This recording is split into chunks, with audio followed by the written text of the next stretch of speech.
and economy. The truth, the lies, and politics. Good evening and welcome to The Truth, Lies and Politics here on Spirit TV. My name is Paul Ekurot-Eki, and this is a dynamic space where ideas collide, opinions ignite, and perspectives are challenged on the table. I do invite you to an interesting journey where we do tackle and look at issues that affect you and I on a daily, but also invite you to be a part of the conversation through our socials, that is on X, on Facebook and YouTube at Spirit TV UG. And we'll be glad to hear what your say is in the comments section. Well, I know that you and I can bridge the gaps in our society by sharing information and allowing you to make the decision where we do find out what the truth is, what the lies are, and the politics in every situation. Well, I do invite you to the place where the conversation begins. Now, we've had an interesting week, and from last week we promised you that we will be looking into the conversation of the UPDF amendment bill that was passed yesterday in Parliament. And yes, so interesting events took place in Parliament, and we're still discussing the bill. But just before that, I would like to leave you with this as we do get ready to introduce our guests. A storm is brewing in Parliament as the UPDF amendment bill sparks intense debate. At the heart of the controversy, questions surrounding civilian trials in military courts and whether the proposed amendment undermines the Supreme Court ruling and the Constitution itself. Is the Constitution being bent for convenience, or is this just a misunderstood reform? Join the conversation as we unpack legal, political, and democratic implications of the UPDF amendment bill. Only on The Truth, Lies, and Politics on Spirit TV. Stay informed, stay engaged.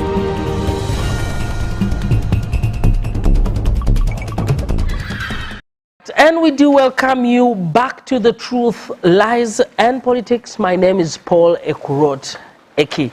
And before I introduce our guests in studio this evening, the week has had interesting things, you know.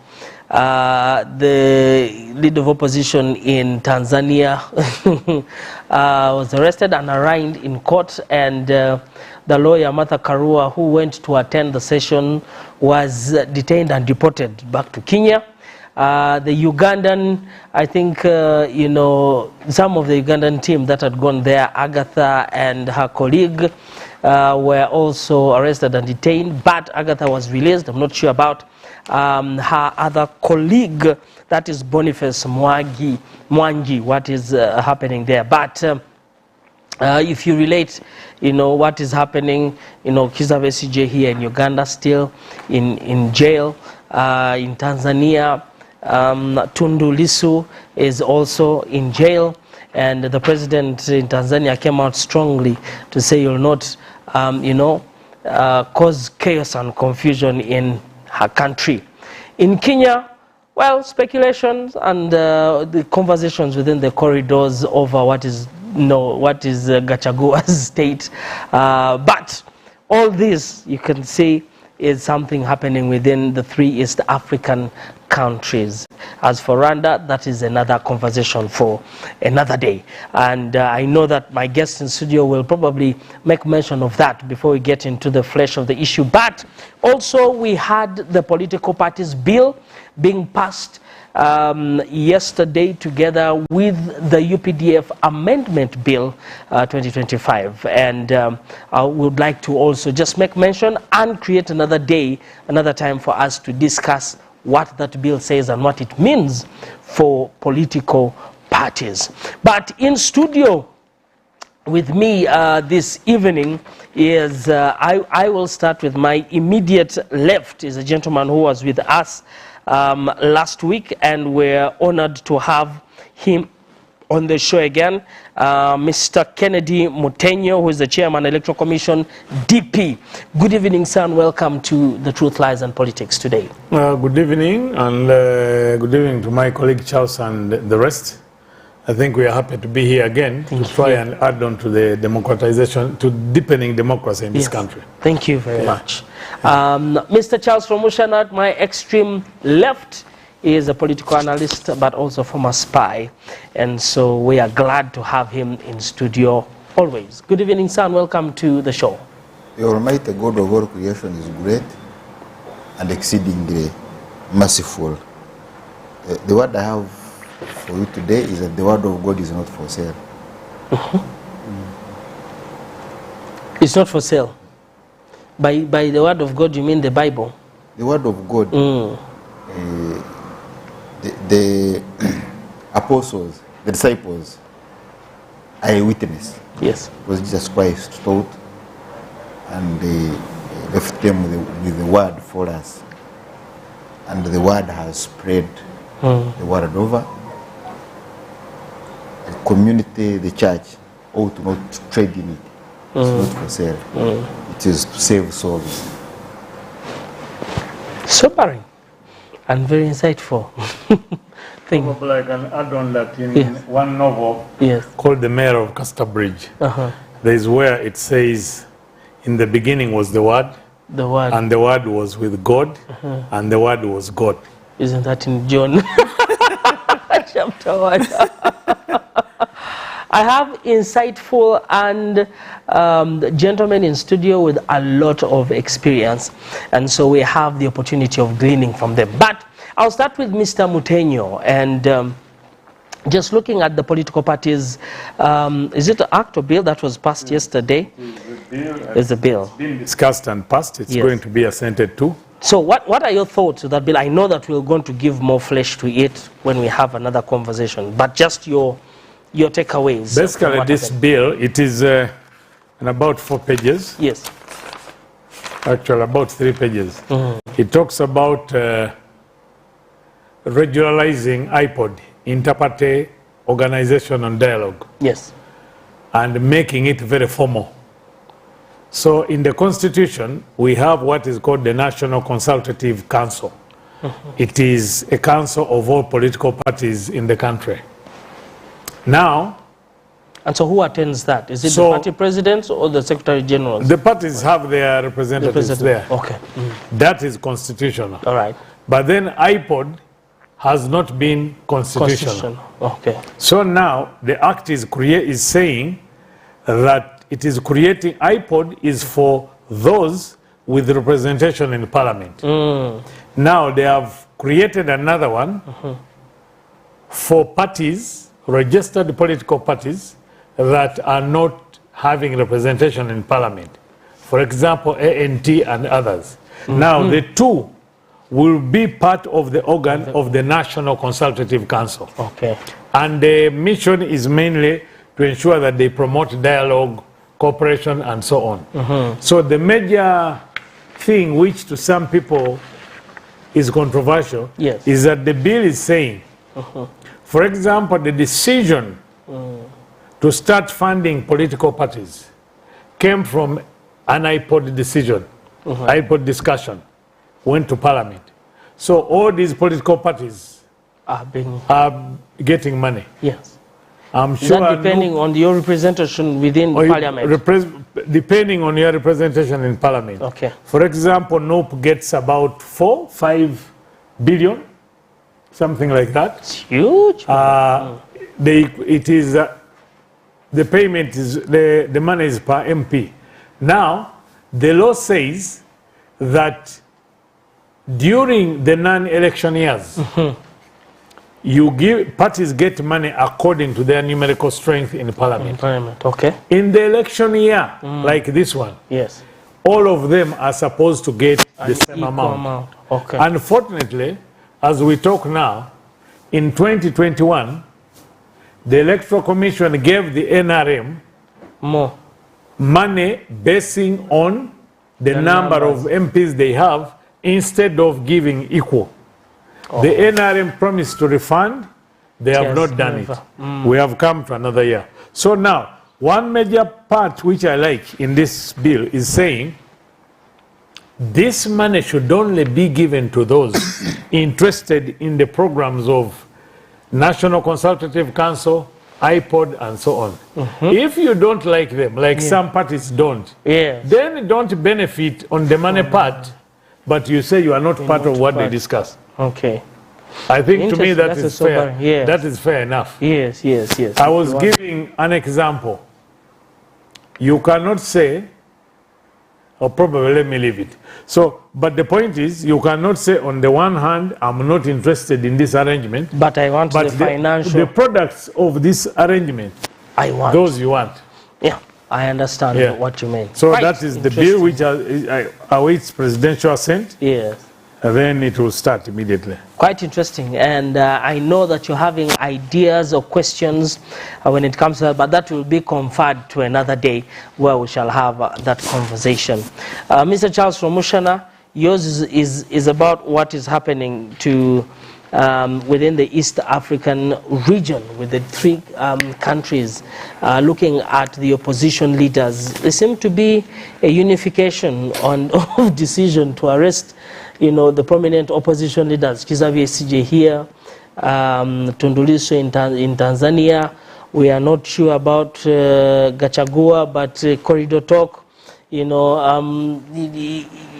is something happening. And so what is happening within the East African region?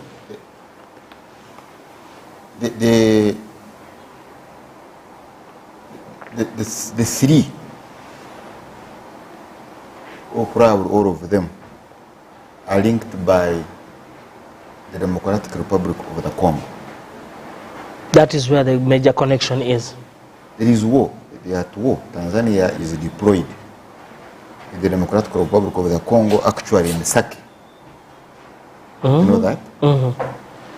And has been engaged in combat with M23, certainly with its backers, who are members of the same community.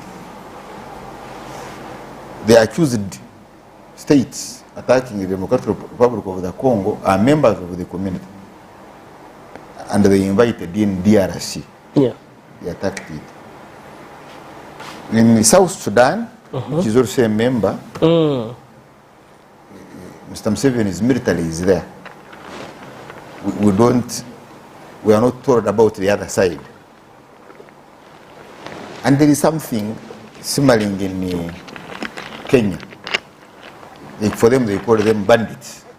But they lost the CDF. Yes. They lost the CDF.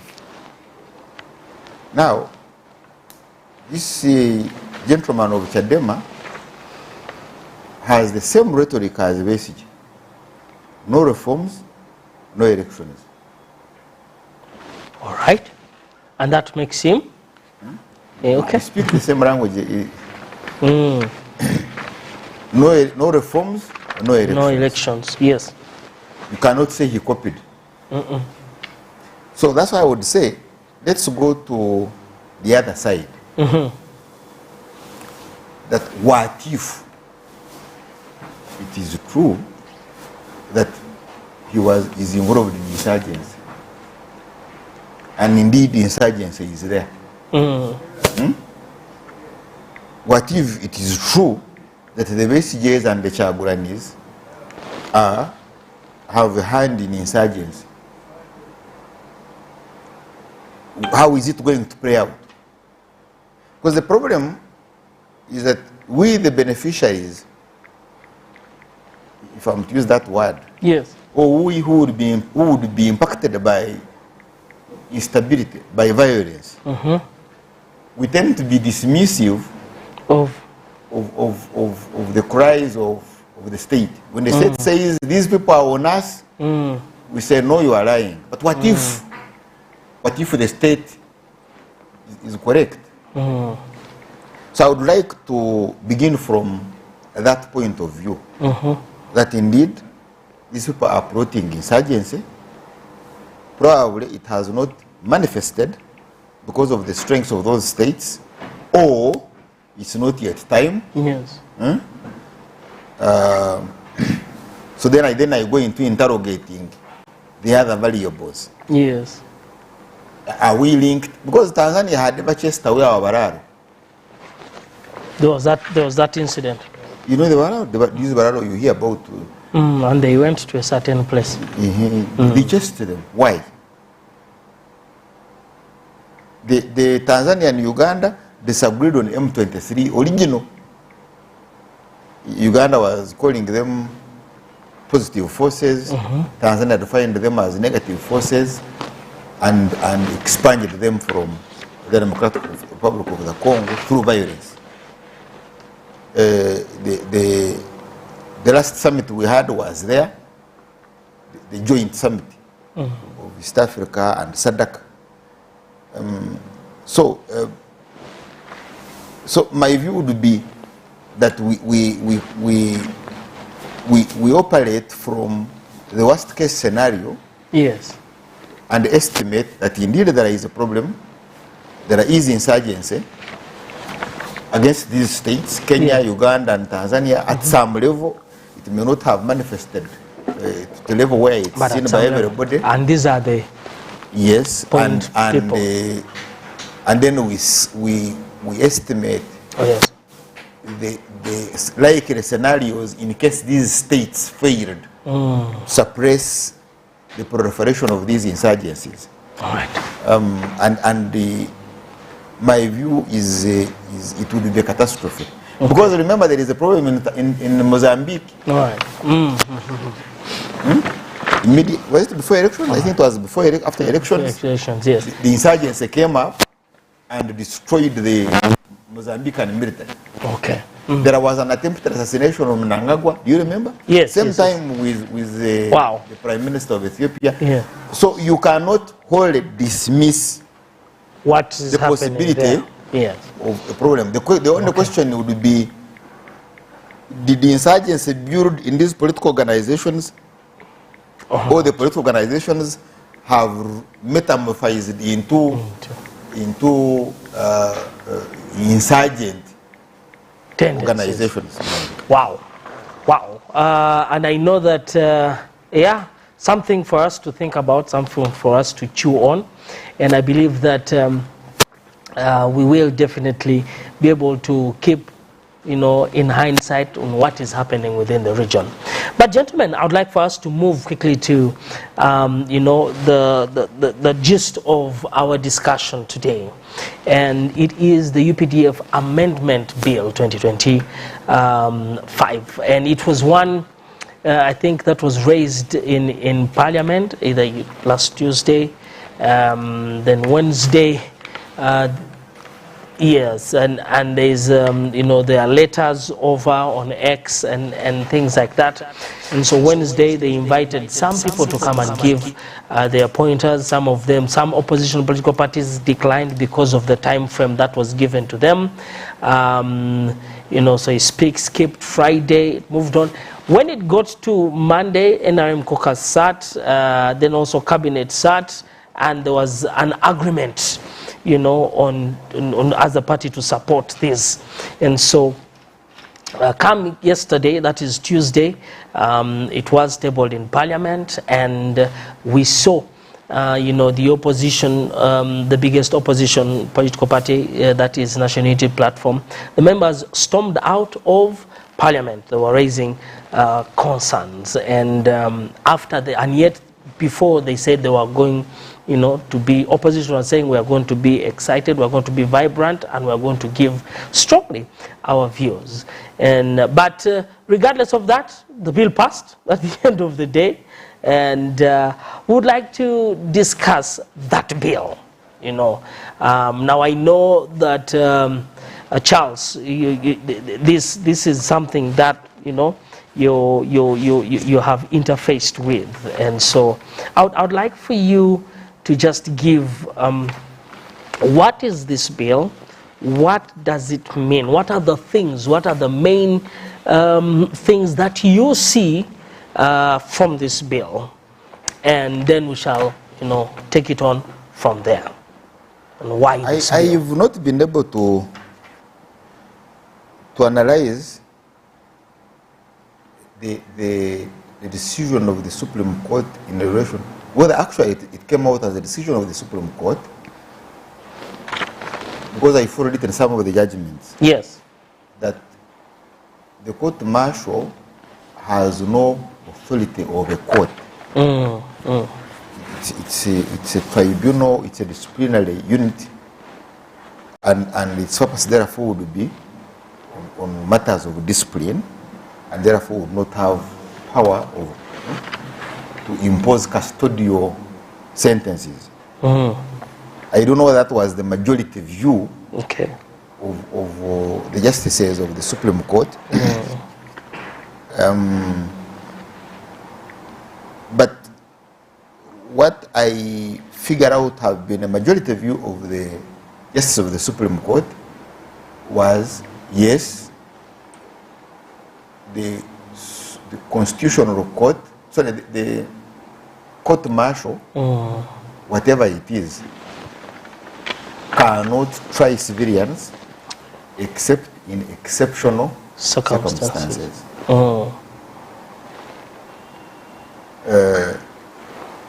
Now, and two, therefore stopped the trial of civilians. Can I read something on that ruling?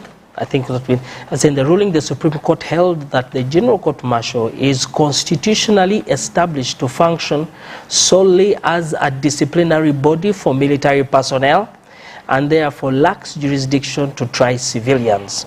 The court ordered the immediate transfer of all criminal trials involving civilians from military courts to civil courts, and further ruled that military officers facing capital offences should be tried in the High Court, not by the Army's disciplinary committees. Of course, in response, the UPDF amendment bill then proposes changes to that. Yes, so this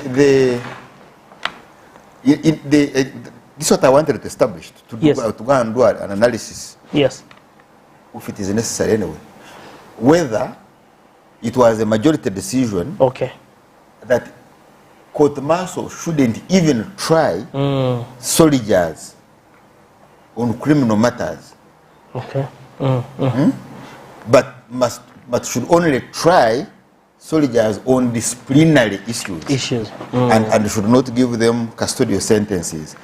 Yes, so if you are giving that as a decision, are you reading it as a decision of the court? Or it's a decision, it's a judgment, it's a judgment of a judge? No? Because you see, members, the members of the bench, each one of them read his own judgment. Then now you have to do an analysis whether the decision has been supported by the majority of the members of that panel or bench. yeah, Now, but I want to think, my estimates are that all of them agreed this was not a court as is defined in the Constitution. right, Because courts are a creature of the Constitution, right? So say they observed other things, that above all, even when you look at their composition, etc., they do not merit to be courts of judicature. yeah, right. Now, so they said, okay, you can only try, but in exceptional circumstances. Yes. What they have brought is what actually was in the original act. They have brought it back. It's the same. My simple logic, Yes, because they should be able to pick this logic since they have, because for you to be member of parliament, should be A level or its equivalent. So by A level standards, you should be able to have this logic. It's basic. That if this was already there in the original act, why didn't the Supreme Court find it as an exceptional circumstance? all right. Can I talk to you? The Supreme Court held you can try Civilians.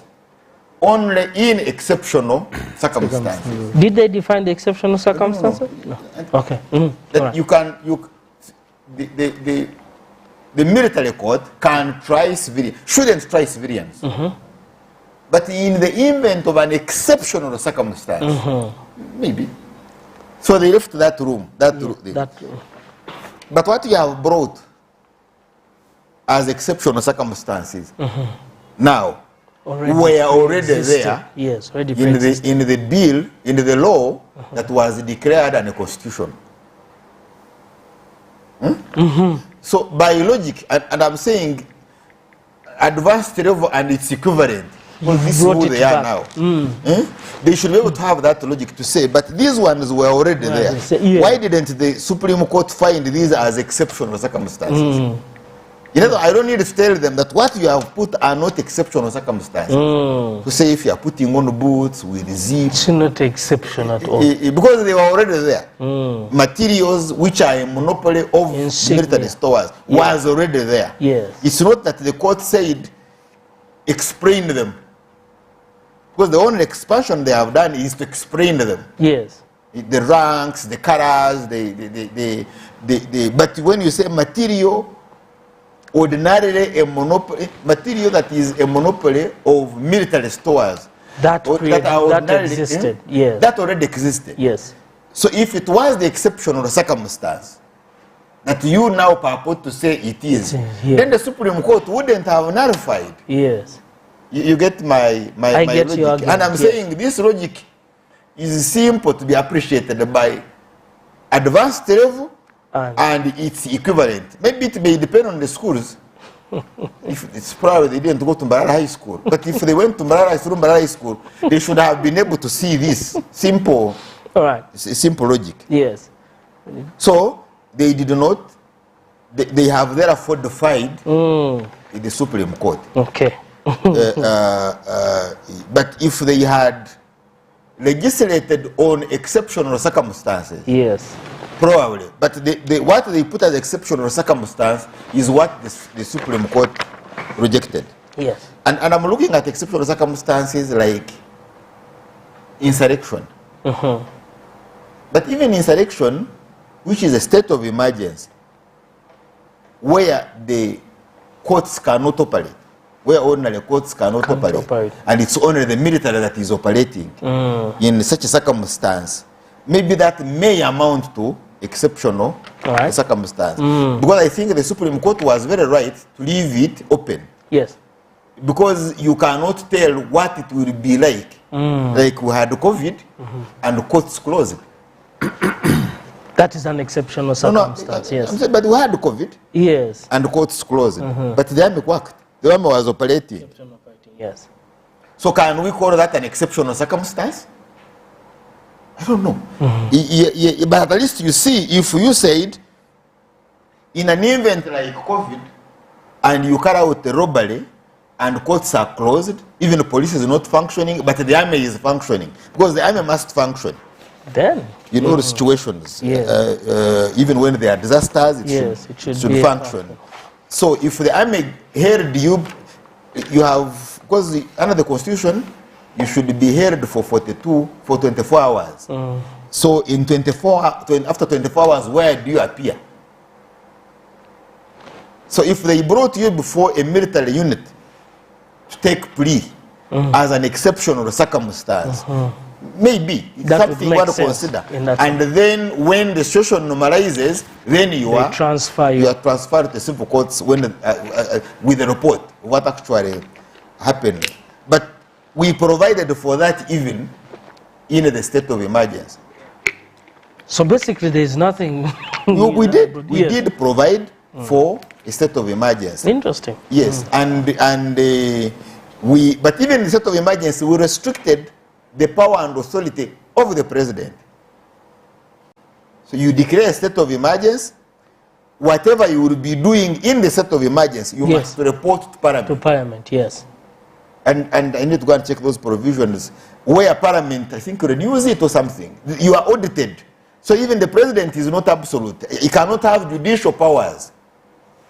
Interesting. Now, so here he's giving himself judicial powers. The second one, I hope I didn't spend long on that. The second one is that you say if you are convicted by a court martial, you can appeal, but court of appeal. Now, that means that you've given the jurisdiction of court martial to the level of high court. All right.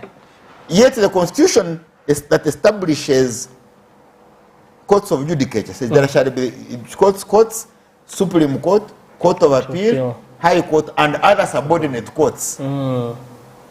You get? So can you by act of parliament, without amending the constitution, establish another court that is not subordinate to High Court? Yes. In other words, can you amend this constitution by infection? Because they have amended, this constitution by way of infection, which is a constitution. It cannot work.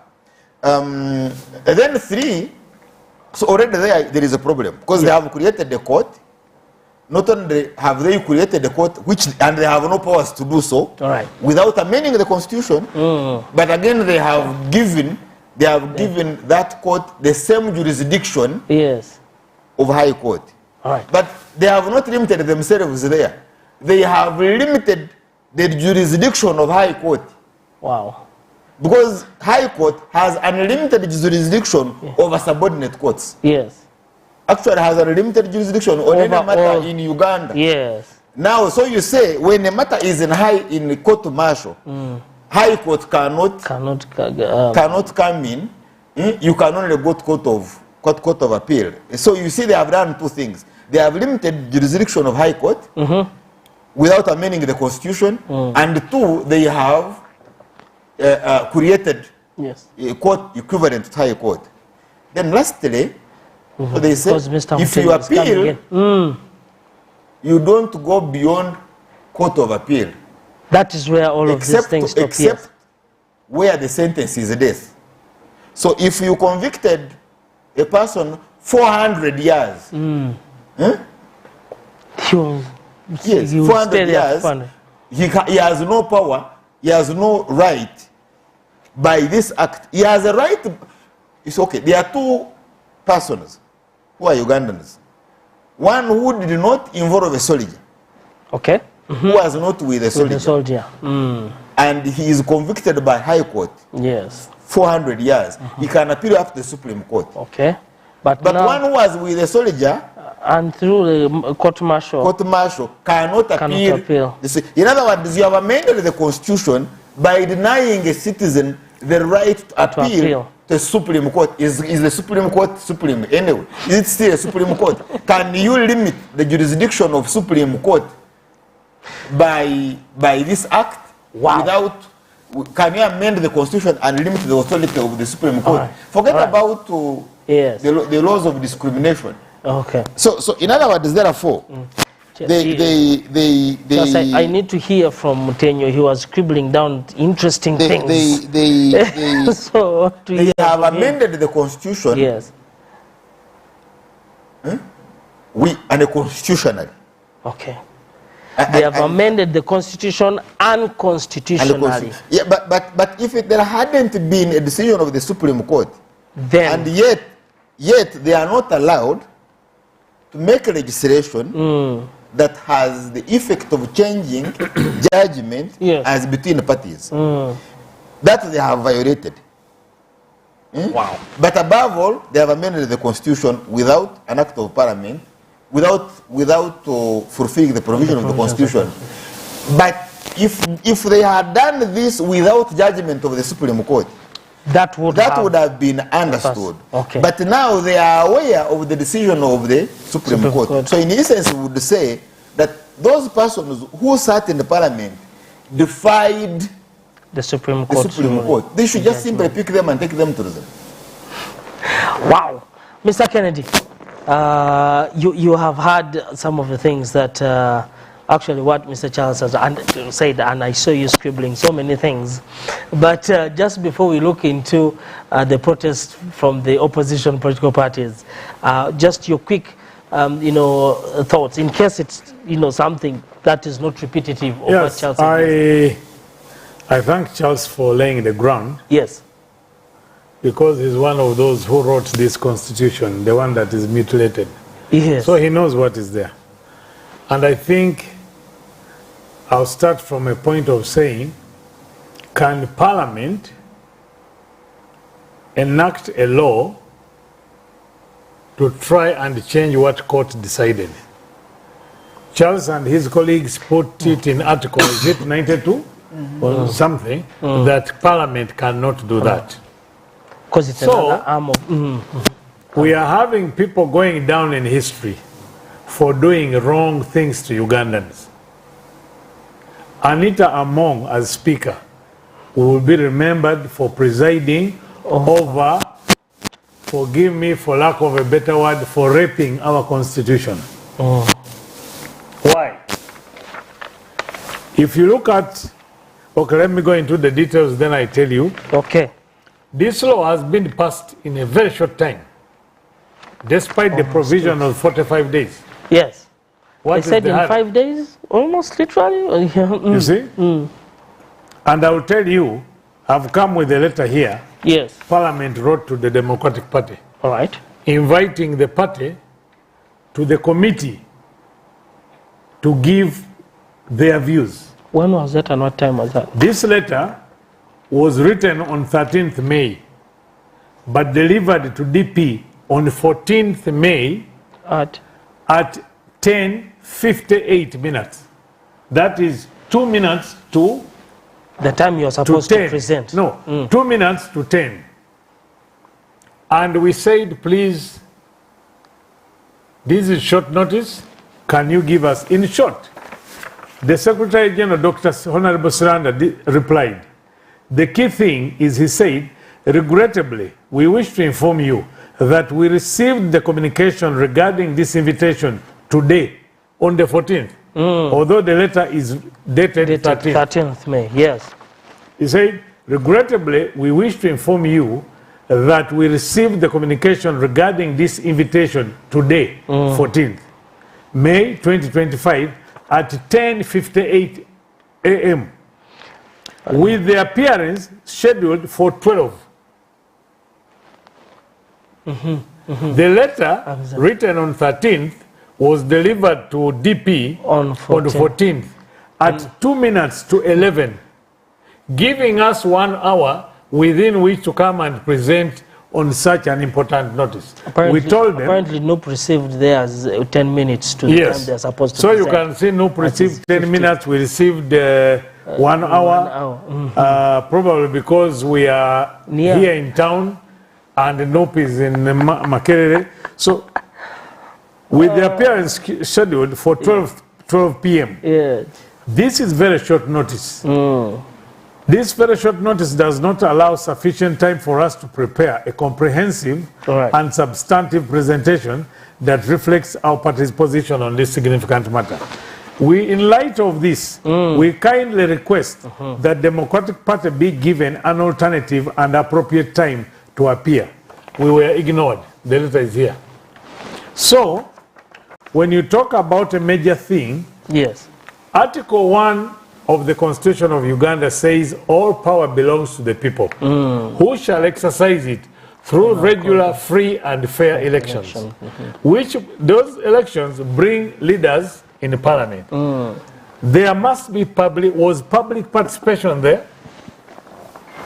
At least during the term limit and the age limit, they Was gave money to extensively, MPs to go and. So this law lacks public participation. Okay. Point Honorable number Anita Among and her colleagues are in those offices on our behalf Yes. to work for us. That is one. But it doesn't look at that way anyway. Two, the Supreme Court declared this a disciplinary Issue. a disciplinary unit Yes. of the army to try non-custodial sentences, cases. Those are cases that don't require you to send somebody to prison. I have got the UPDF bill. Okay. By the way, let it be known, there are some good provisions. All For right. example, you are saying they tell you the problems the act has. Now they say the remedies are in the proposed bill. All right. Which way? B, to improve the welfare of officers. Positive. That is very good. Good stuff. D, to provide for decentralization of pension authority from Ministry of Public Service to Ministry of Defense. Perfect. Good. To enhance disability compensation. In Mubende, I think it is a barracks of those who got, people don't have limbs, don't have what. So when you look at compensation of these people, it is a good thing. Yes. Then look at F, restructure and re-establish the court martial. Supreme Court told you this is a disciplinary unit. Yes. You get? So it also says to provide for appeals from the court martial. Yes, I know the court martial has got a military appeals tribunal court headed by Justice Elliot Riamobona. He's a civilian. He was seconded from.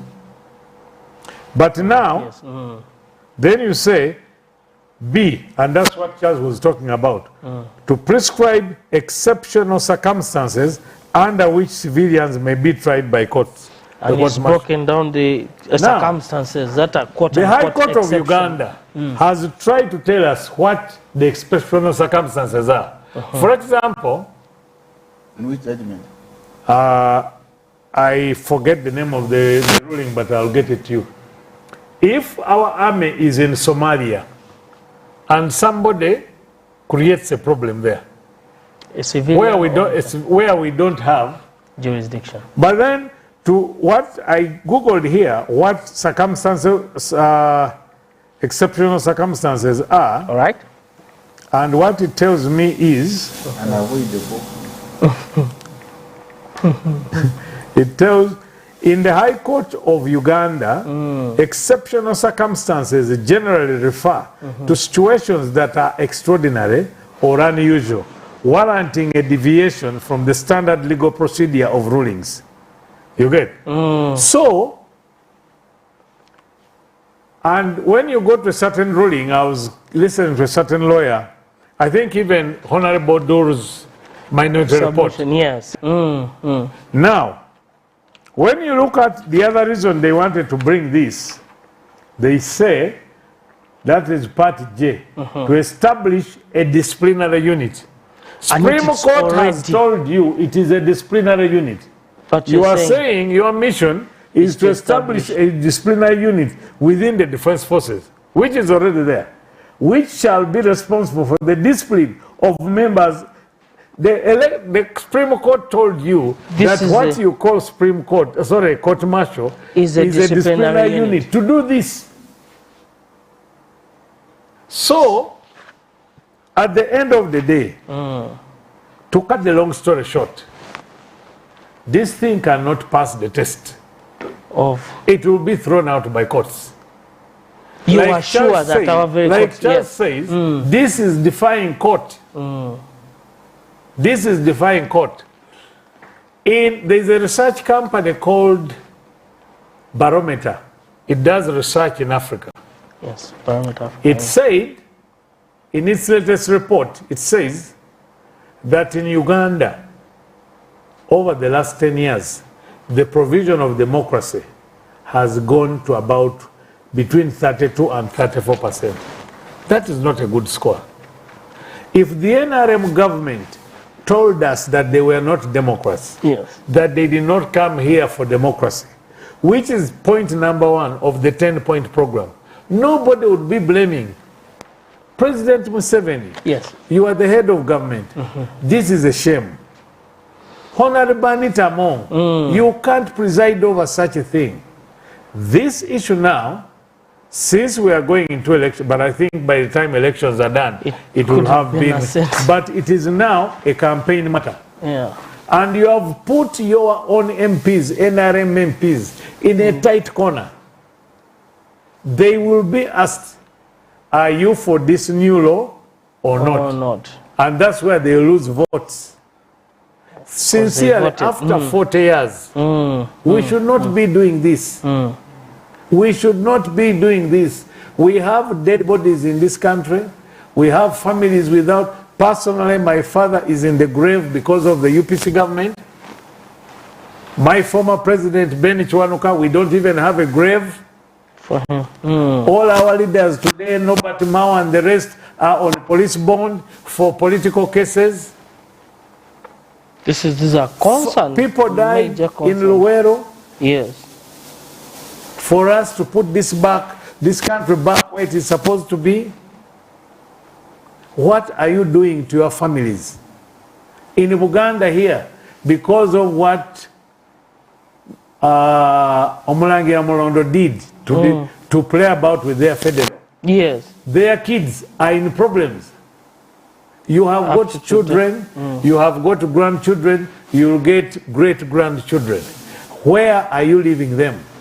How can you sit, Anita Among, and preside over such a thing? Charles will tell you these laws are supposed to be passed over a period of 45 years. 45 days. We are Ugandans. We are the citizens. You work for us. Have you consulted us?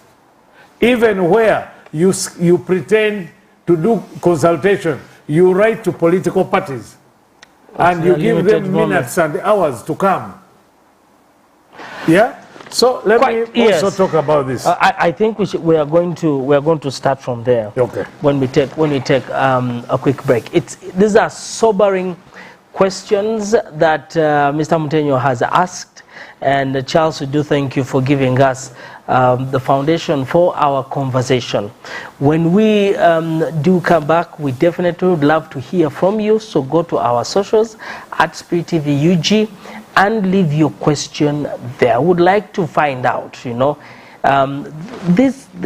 implication of this and exactly, how does that, roll out or play out towards election. And so this is The Truth, Lies and Politics. Do stay tuned to Spirit TV.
Truth, the lies, and politics. Informative, educative, and analytical. Getting to the real issues that affect an ordinary individual in areas of leadership, governance, social, and economy. The truth